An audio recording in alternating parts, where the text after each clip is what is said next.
wewe ni cabinet secretary, unaketi kwa cabinet, unaketi na rais kila siku, unaongea na polisi kila siku, unaita press kulia juu ya polisi Justin Muturi, na unajua sheria, ulikuwa speaker. Leo mimi nakuambia mbele ya watu wangu, ile kiboko tulipiga Gachagua ndio inakuja kwako. You resign ama nikutoe. Vile tuna resume bunge because tuko na siku 14 ndio tu resume bunge. Justin Muturi, you have 3 options. Ya kwanza, resign. Ya pili, apologize to ignore your maneno. Ya tatu, we impeach you. Tuna collect signatures, uende nyumbani. You cannot serve the government of Kenya yenye unalima kila siku.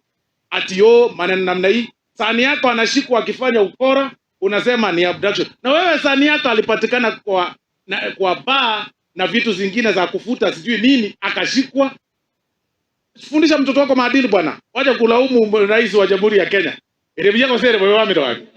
Even even to be camera. So what I'm saying is this.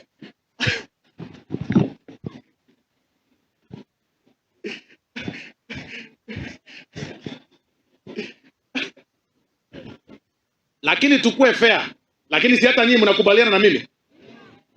Kwa sababu Uhuru ametoka juzi tu. Na wakati ya Uhuru, na nyinyi wananchi mwakumbushe, Kibaki kwanza. Nyinyi wazazi na walimu hapa mnakumbuka. When Kibaki became president of Kenya, nakumbuka hata wakati alileta kitu inaitwa ETR. Mpaka Wahindi walienda street, wakaandamana. If you remember very well. Wakati huo 2007 kukakuwa na chaos kwa sababu watu walikuwa wanasema Kibaki aende nyumbani. Ndio kukakuwa na post election violence.